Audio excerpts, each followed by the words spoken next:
రోజు ఒక్కడిన బయట పడుకొని బోరు కొట్టిందండి. ఇన్ని రోజులకి నాకు తోడు దొరికింది. రేయ్ అంటే నువ్వు నేను ఒకటేనా? అబ్బే ఒక్కటి ఎలాగవుతామండి? మీరంటే నెల రోజుల్లో పోయేవాళ్ళు, మరి నేను పర్మనెంట్గా ఎక్కడ ఉండేవాడిని. చూసారు బాబు గారు, ఈ ఇంట్లో పనుడు కూడా మీ మీద పంచలేస్తున్నాడు. పోయే కాలం వస్తే అలాగే ఉంటుంది ఢిల్లీ. ఎవరు పోతారో ఎవరుంటారో మరి కొద్ది రోజుల్లో తెలుస్తుందిలండి. రేయ్ ఇలాంటి అప్రాచపు మాటలు మాట్లాడావనుకో ఏ కుక్కర్లో పెట్టి కూర వండేస్తానేమనుకుంటున్నావు? కూర తరువాత గాని నువ్వేంటి ఆ ఇంటి నుంచి ఇంటికి వచ్చా? నేను గాలిలో అంటోని ఆడ ఉంటాను, ఈడ కూడా ఉంటాను. నువ్వెక్కుంటే నాకేంటి? ఈ ఇంటికి రావాలంటే మా అయ్యగారి పర్మిషన్ కావాలి. అమ్మా బాబు గారు ఎక్కడుంటే అదే నా పర్మనెంట్ ప్లేస్. అమ్మా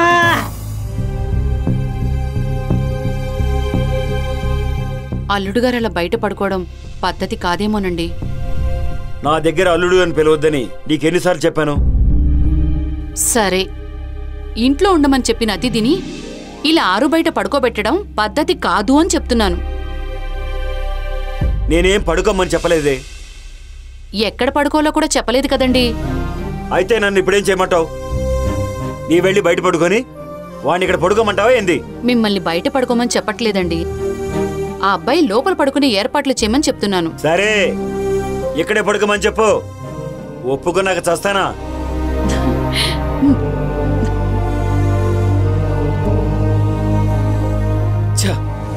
ఒరేయ్ సూరి, ఇంకొకసారి నా మీద సెటైర్లు వేయాలని ట్రై చేసావనుకో, ఏ అర్ధరాత్రో ఢిల్లీ చేత నీ పీకి మీద కాలు వేసి తొక్కించేస్తా. దెబ్బకి పీడ విరగడైపోతుంది. బాబు అంత పని చేయకండి. అసలే మీకు నిద్రలు నడిచేలా ఉంటుందని మీరు చెప్పారు కదా. అందుకే నోరు మూసుకొని పడుకో. అల్లుడు గారు మీరెళ్ళి గదిలో పడుకోండి. పర్లేదంటే ఇక్కడ బాగానే ఉంది. లేదు బాబు, అమ్మగారు చెప్పారు కదా, వెళ్ళి పడుకోండి. నువ్వు లోపల పడుకుంటే నాకు మనశ్శాంతి. రేయ్ ఆ ఎక్స్ట్రాలే వద్దనేది. ఆంటీ నేను ఇక్కడ పడుకుంటానులేండి. ఏ లోపల పడుకుంటే మీ మామయ్య ఏమైనా గొడవ చేస్తారనేగా డౌటు? అలాంటిదేం జరగదు. ఆయనే స్వయంగా తన గదిలో పడుకోమని చెప్పారు. అవునా? మరి ఆయన ఎక్కడ పడుకుంటారు? ఆయన అక్కడ పడుకుంటారుగా. వెళ్ళు బాబు. పర్లేదంటీ, నేను ఇక్కడే పడుకుంటాను. నువ్విక్కడే పడుకుంటే చూసేవాళ్ళందరూ మా గురించి తప్పుగా అనుకోరు? నిజం బాబు గారు, ఖచ్చితంగా అనుకుంటారు.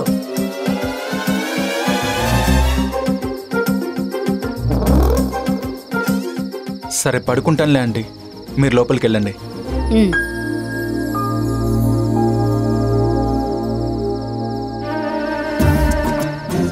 బాబు గారు జాగ్రత్తగా ఉండండి. అసలే పులి బోన్లోకి వెళ్తున్నారు. ఒకవేళ మీకు ఏదైనా అవసరం ఉంటే నన్ను పిలవండి.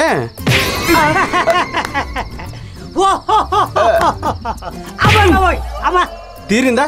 పడగా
ఎలక్షన్ నోటిఫికేషన్ కూడా వచ్చేసింది.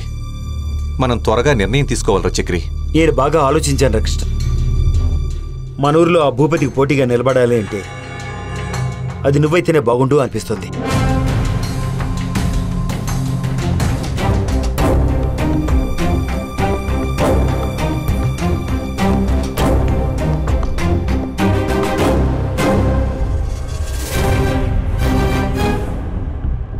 నేనా? వద్దురా చక్రి, నాకంటే వేరే ఎవరినైనా కరెక్ట్గా నిలబెడదాం. నువ్వంటే ఎప్పుడు జనాల్లో ఉండేవాడివి. వాళ్ళ ప్రతి సమస్య నీకు తెలుసు. నా మాట కాదనుకురా.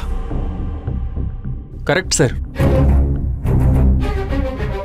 మీరైతేనే ఈ పోటీలో నిలబడ్డానికి కరెక్ట్ పర్సన్. మీకు ఈ ఊర్లో అందరి గురించి బాగా తెలుసు. ఎవరికి ఏ సమస్య వచ్చినా మొదటగా రియాక్ట్ అయ్యే వ్యక్తి మీరే. ఈసారి బాగా చదువుకున్న వాళ్ళని నిలబెడితే అన్ని విధాలా ఊరికి మంచి జరుగుతుందని నా అభిప్రాయం. బాగా చదువుకున్న వాళ్ళు సిటీకి వెళ్ళి ఉద్యోగం చేయాలనుకుంటారు కానీ ఊళ్ళో ఎందుకుంటారా? ఎందుకు లేరు సార్? వెంకీ గారు, రాజీ గారు అగ్రికల్చర్ చదివారు. ఈ ఊర్లోనే ఉండి వ్యవసాయం చేసుకుంటూ బతుకుతున్నారు.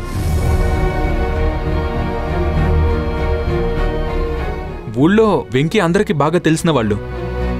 ఒకందుకు చదువుకున్న వాళ్ళు రాజకీయాల్లోకి వస్తే ఇప్పటి వరకు బయటికి రాని ఎన్నో కొత్త కొత్త పథకాలు అమల్లోకి వచ్చే అవకాశం కూడా ఉంటుంది.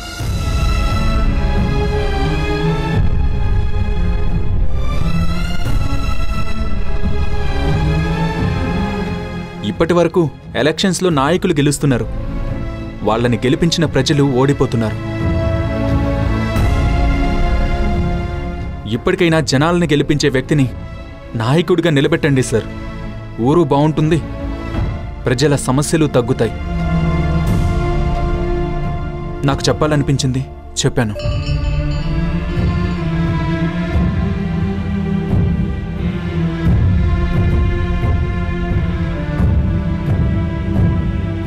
ఆ అబ్బాయి చెప్పింది కూడా నిజమే అనిపిస్తుందిరా. వెంకీ బాగా చదువుకున్నాడు. ఈ ఊర్లో ఉన్న సమస్యలన్నీ తెలిసినవాడు. పైగా ఇక్కడే పుట్టి పెరిగాడు. బాగా చదువుకున్నవాడు కాబట్టి ఒకందుకు వెంకీ కూడా కరెక్టే అనిపిస్తుందిరా. నువ్వేమంటావు?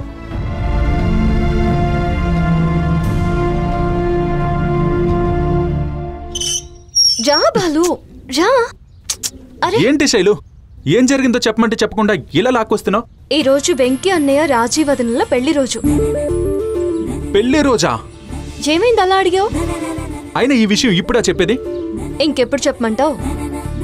వసే తింగర బుచ్చి, నిన్ననే చెప్పుంటే పెద్ద పార్టీ అరేంజ్ చేసి ఉండేవాళ్ళం కదా. అవన్నీ అన్నయ్య వదనలకు ఇష్టం ఉండదు. వాళ్ళకిష్టం లేకపోవచ్చు, మనం సెలబ్రేట్ చేసేవాళ్ళం కదా.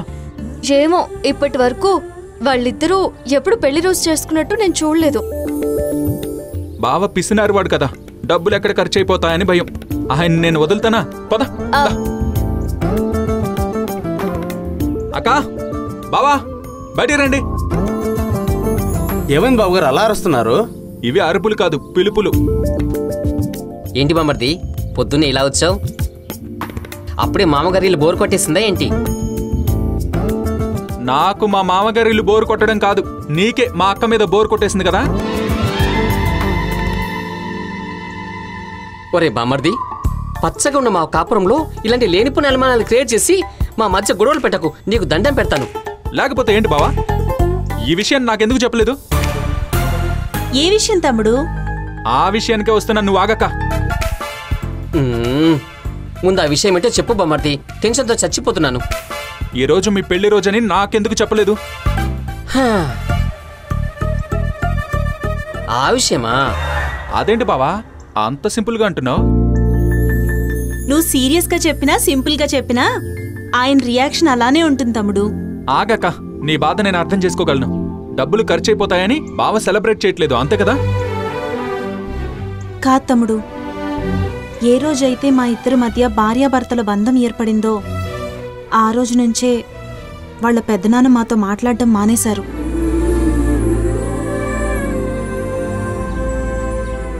మేం పక్కపక్క ఇళ్లలోనే ఇంత దగ్గరగా ఉంటున్నా వాళ్ళ పెదనాన్న దృష్టిలో మాత్రం చాలా దూరంగా బతుకుతున్నాం.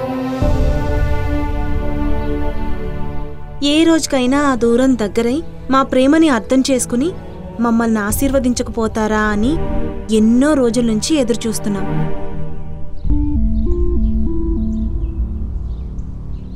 ఆ రోజు వచ్చే వరకు మేమిద్దరం మా పెళ్లి రోజుని సెలబ్రేట్ చేసుకోకూడదని డిసైడ్ అయ్యాం. సారీ బావా. సారీ అక్క. ఇందులో సారీ చెప్పడానికి ఏముంది బామ్మర్ది? మా పెదనన్నేగా, ఖచ్చితంగా మమ్మల్ని అర్థం చేసుకుంటాడు, మమ్మల్ని ఇద్దరిని ఆశీర్వదిస్తాడు. ఆ రోజు నువ్వు అడగకపోయినా నేనే పార్టీ ఇస్తాను. బాబు గారు, ఆ పార్టీలో వంట కాంట్రాక్ట్ మొత్తం నేనే చేస్తాను. అలాగే ఢిల్లీ, ఊరంతా టెంట్ వేసి మరి నీతోనే వంట చేయిస్తాను, సరేనా? అయితే ఓకే. ఆంటీ, ఏంటి బాబు, ఏమన్నా కావాలా? అలాంటిదే. అలాంటిదే అంటే? అడిగాక మీరు ఫీల్ అవ్వకూడదు. సరే, విషయం ఏంటో చెప్పు. మామయ్య గారికి ప్రేమన్నా, ప్రేమ పెళ్లి చేసుకున్న వాళ్ళన్నా అలర్జీ ఏమైనా ఉందా? ఏయ్, మా నాన్న గురించి ఏమైనా మాట్లాడవంటే అట్లే కాడతో మూతి మీద వాత పెడతాను. నువ్వు ఉండవే తెంగర్ బుచ్చి, ప్రతిదానికి మధ్యలోకి వస్తావు. ఆంటీ, మీరు చెప్పండి. ఎందుకలా అడిగారు? లేకపోతే ఏంటంటీ, అక్క బావ లవ్ చేసి పెళ్లి చేసుకున్నారే అనుకో, పెద్ద మనసుతో ఆశీర్వదించాల్సింది పోయి వాళ్లతో మాట్లాడడం మానేస్తే ఎలా? ఎంతైనా వెంకీ బావ కూడా మీ కొడుకు లాంటి వాడే కదా. అలా అతన్ని బాధ పెట్టడం న్యాయమా? ఈరోజు వాళ్ళ పెళ్లి రోజంట. ఆ పెళ్లి కారణంగానే అంకుల్ వాళ్ళతో మాట్లాడడం లేదని, వాళ్ళకి దూరం అయ్యాడని పెళ్లి రోజు జరుపుకోవడమే మానేశారు. ఎంతైనా వాళ్ళకి మాత్రం మీరు తప్ప ఇంకెవరున్నారంటీ? మీరే అర్థం చేసుకోకపోతే ఎలా? అర్థం చేసుకునే వాళ్ళే అపార్థం చేసుకుంటే నేను మాత్రం ఏం చేయగలను బాబు? ఈ రోజు వాళ్ళ పెళ్లి రోజని నాకు తెలుసు. ప్రతి సంవత్సరం కొత్త బట్టలు కొని వాళ్ళకివ్వడానికి వాళ్ళింటికి కూడా వెళ్తాను. కాని వాళ్లే వద్దంటారు. ఏ రోజైతే వాళ్ళ పెద్దనాన్న స్వయంగా వాళ్ళిద్దరిని ఇంటికి పిలిచి ఆశీర్వదిస్తారో అప్పుడే వాళ్ళు పెళ్లి రోజు జరుపుకుంటామని మొండి పట్టుదల పట్టారు. వాళ్లకున్న బంధం, బలం అన్ని మీరే ఆంటీ. అలాంటి మీరే వాళ్ళని పట్టించుకోకపోతే వాళ్ళు ఎంత బాధపడతారో ఆలోచించారా? వాళ్ళ బాధ కంటే ఆయన పట్టుదలే ఆయనకి ముఖ్యం బాబు. ఆయన్ని కాదని నేనేం చేయలేను కదా. మనుషుల మధ్య బంధాల కంటే ఆ బంధాలని దూరం చేసే పట్టుదల ముఖ్యమా?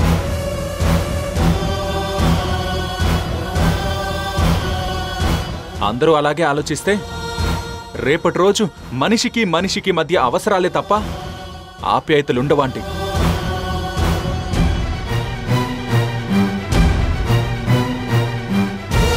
బంధం బలంగా ఉంటేనే జీవితాలు బాగుంటాయి. అదే భారం అనిపిస్తే ఏదో ఒకరోజు దారంలా తెగిపోతుంది.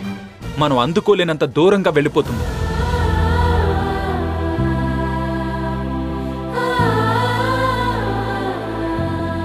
దూరం అయ్యాక బాధపడ్డం కంటే అసలు దూరం అనేదే రాకుండా చూసుకుంటే చాలా మంచిదంటే.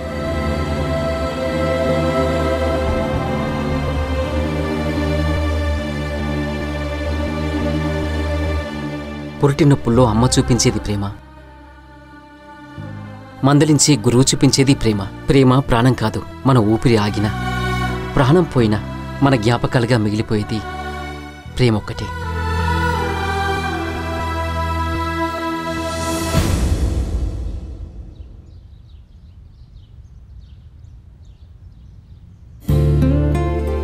బావా, నీతో ఒక ముఖ్యమైన విషయం చెప్పడం మర్చిపోయాను. ఏంటి బామ్మర్ది?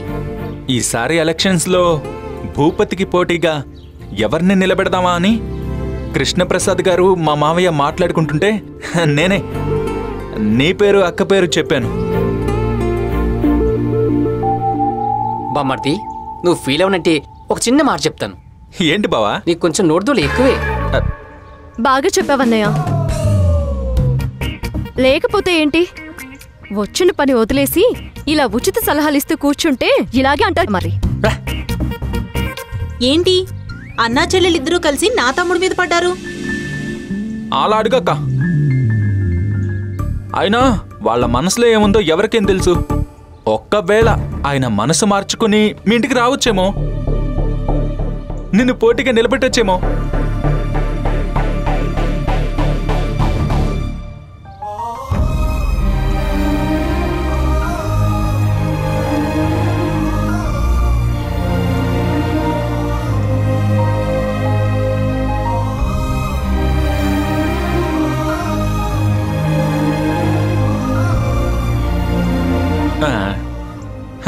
నా కంటికైతే నిజంగానే వాళ్ళు ఇక్కడికి వస్తున్నట్టు కనిపిస్తుంది.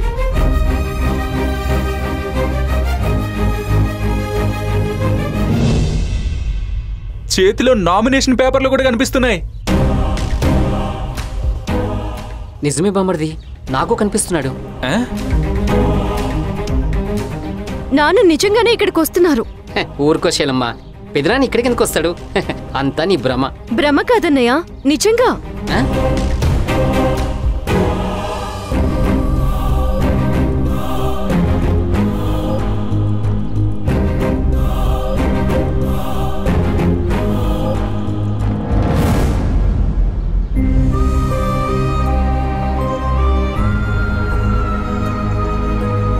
ఒరే వెంకీ, పెదనాన్న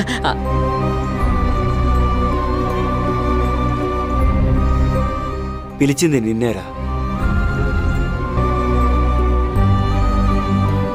ఏరా, ఏం రాకూడదా? అయ్యో అదేం మాట పెదనాన్న, అంటే సడన్గా వచ్చేసరికి. పెదనాన్న కూర్చోండి, కూర్చోండి పెదనాన్న, మీరు కూర్చోండి, రండి.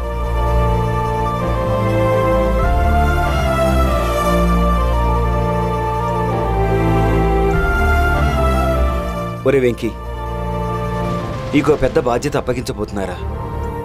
ఏంటి పెదనాన్న? నేను కృష్ణ బాగా ఆలోచించుకుని తీసుకున్న నిర్ణయం రా ఇది. నువ్వు నా మాట కాదనవన్న నమ్మకంతో ఇక్కడికి వచ్చాను.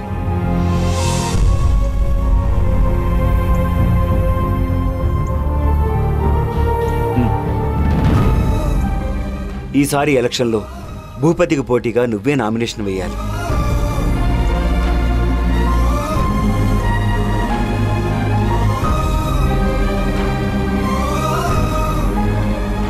అవును వెంకీ, మీ పెదనాన్న చెప్పింది నిజమే. మన ఊర్లో బాగా చదువుకున్న వాడివి, తెలివైన వాడివి, ఈ ఊరి సమస్యలు తెలిసిన వాడివి. నువ్వైతేనే కరెక్ట్ అని మేమీ నిర్ణయం తీసుకున్నాం. అవునరా, నీకు సపోర్టుగా నేనున్నా.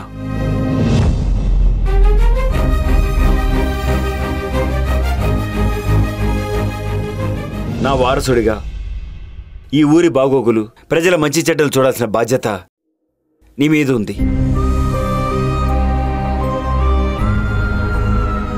ఇదిగో అప్లికేషన్.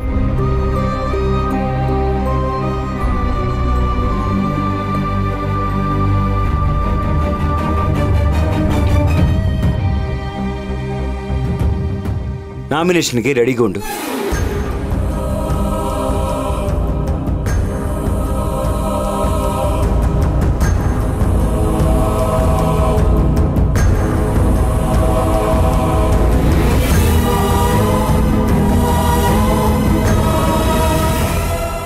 వస్తాను.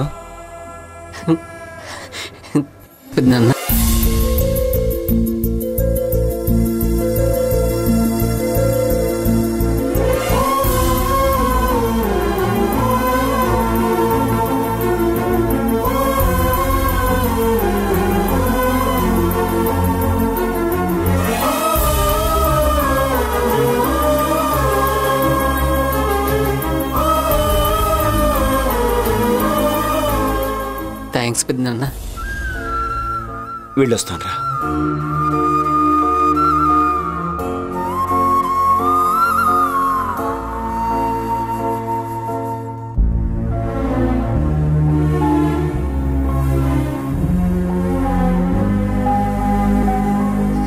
రాజీ, పెద్దనాన్న మా ఇంటికి వచ్చి నాతో మాట్లాడాడు.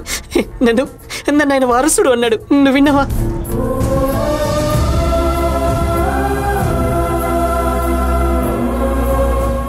పెద్దనాన్న నాతో మాట్లాడి ఎన్నేళ్ళేందో తెలుసా? ఈ రోజు కోసమే ఎన్నో ఏళ్ళుగా ఎదురు చూస్తున్నాను.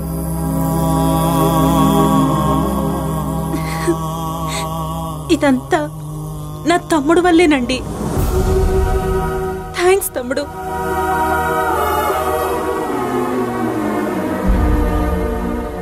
థ్యాంక్స్ మమ్మర్ది. ఏంటి థ్యాంక్స్ చెప్పి తప్పించుకుందాం అనుకుంటున్నారా? ఈ శుభ సందర్భంలో మా అందరికి మంచి ట్రీట్ ఇవ్వాల్సిందే. తప్పకుండా బామర్ది. రాజీ, ఆ ఏర్పాట్లంటే చూద్దాం పదా. ఆయన్ని ఇంత సంతోషంగా చూసి ఎన్నాళ్ళైందో. అక్క, ఇక నుంచి అంతా మంచి జరుగుతుంది. రాజీ, వస్తున్నావా? వస్తున్నా మావా.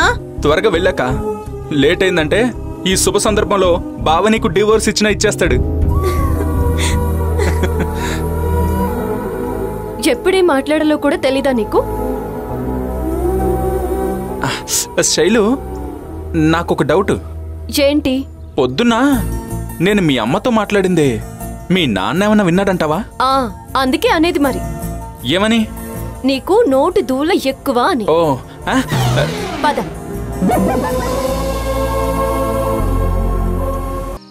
శైలు, మీ నాన్న పెట్టిన కండిషన్స్తో అప్పుడే ఒక రోజు అయిపోయింది. కాలం ఎంత వేగమో చూసావా?